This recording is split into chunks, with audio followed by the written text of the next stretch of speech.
दर्शकों नमस्कार, मैं हूं इमरान आपके साथ। आप देख रहे हैं फसल क्रांति में। मैं मौजूद हूं मुजफ्फरनगर में, जहां पे एक भव्य कृषि मेले का आयोजन किया जा रहा है। इस मेले में बहुत सारी कंपनियां हैं जो किसानों के लिए काम कर रही हैं।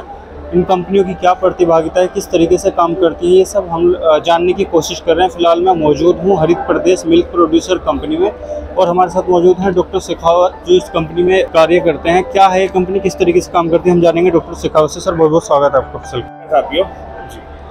मेरा शुभ नाम डॉक्टर दीपेंद्र सिंह शेखावत है। मैं राजस्थान का निवासी हूँ। अभी करंटली हरित प्रदेश मिल्क प्रोड्यूसर कंपनी, जो कि किसानों की अपनी संस्था है, इसमें हेड ऑपरेशन के तौर पे कार्यरत हूँ।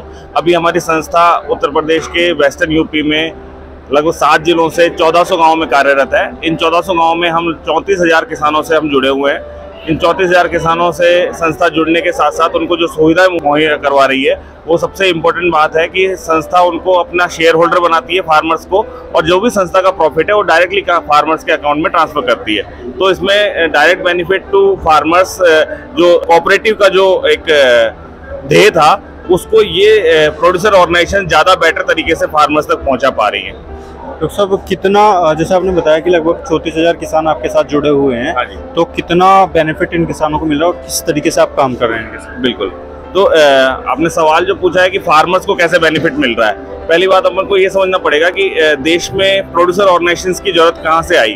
प्रोड्यूसर ऑर्गेनाइजेशन की जरूरत पड़ी जब पहले कोऑपरेटिव मॉडल जो इंडिया का था, जो वर्गीस कुरियन सर ने चालू किया था, आनंद में गुजरात मॉडल दिया, जो गुजरात मॉडल का जो डेयरी का जो मॉडल है, अमूल मॉडल जो दिया, वो कोऑपरेटिव का बेस था।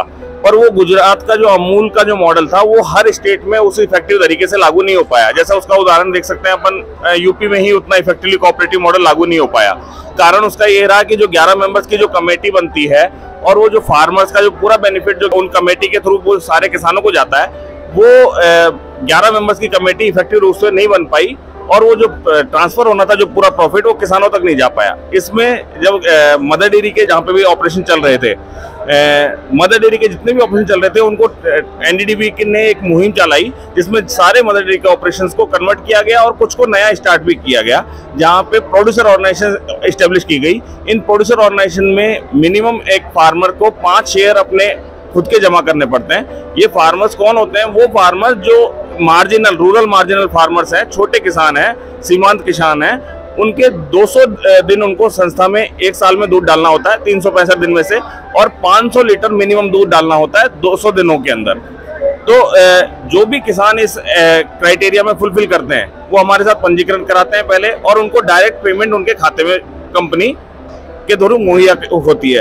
पहली बात तो इसको कंपनी टर्म देना, क्योंकि हमको कंपनी एक्ट में रजिस्टर करना होता है, हम कंपनी टर्म देते हैं। बाकी अगर आप संस्था का कार्य प्रणाली देखोगे तो ये एक्चुअली में कंपनी नहीं संस्था के तौर पे काम करती है। क्षेत्र के अंदर सुविधाएं किस तरीके से हम मुहैया करवा पा रहे हैं, अभी जो कंपनी के साथ में पहला तो सबसे इंपॉर्टेंट हो गया कि डायरेक्ट बेनिफिट टू फार्मर्स जो ट्रांसफर होता है, जो हमारे डिविडेंड के तौर पे, बोनस के तौर पे समय समय पे हम मुहैया करवाते हैं डायरेक्ट फार्मर के अकाउंट में।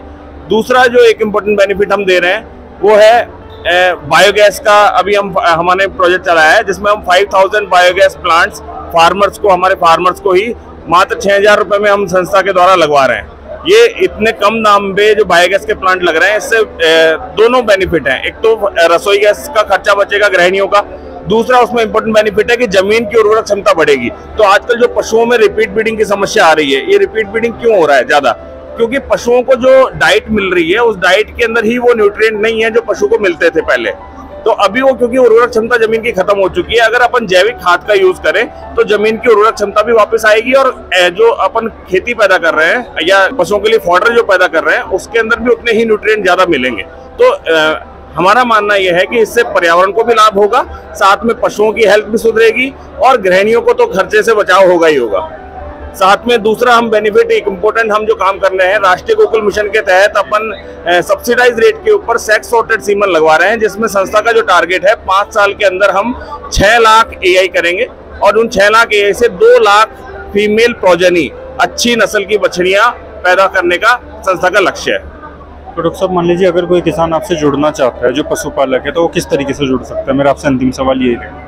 अगर हमसे कोई भी किसान इन 7 डिस्ट्रिक्ट्स के अंदर या इनके नियर बाई डिस्ट्रिक्ट्स के अंदर भी हमारे से जुड़ना चाहता है तो वो हमारी एक टोल फ्री नंबर भी है हमारा, उस टोल फ्री नंबर के ऊपर भी संपर्क कर सकते हैं। और या फिर हमारी जो टीम है इन क्षेत्र के अंदर, हर क्षेत्र के अंदर हमारी एक टीम काम करती है, वो एक एमसीसी हम एस्टेब्लिश करते हैं। उस एमसीसी के ऊपर एक एरिया अफसर होंगे, कुछ फील्ड फैसिलिटेटर होंगे, सुपरवाइजर्स रहते हैं। तो ये टीम ग्राउंड पे काम करती है। इन सुपरवाइजर से और इन एरिया अफसर से संपर्क करके वो हमारे किसी भी केंद्र के ऊपर जो हमारे सहायक होते हैं, जिनको हम चुनते हैं सेंटर चलाने के लिए, उनके पास जाके अपना मेंबरशिप फॉर्म भर सकते हैं, आधार कार्ड नहीं तो कोई भी पहचान पत्र और एक अपनी बैंक पासबुक की फोटोकॉपी लगा के वो हमारे साथ में रजिस्टर्ड हो सकते हैं। उनका एक दिन के अंदर कोड खुल जाता है और जैसे ही कोड खुलता है उनको डायरेक्ट फॉर्म पेमेंट भी ट्रांसफर होने लगती है अगर उन्होंने पोरिंग की है, और सारे बेनिफिट उन किसानों को मिलने लगता है।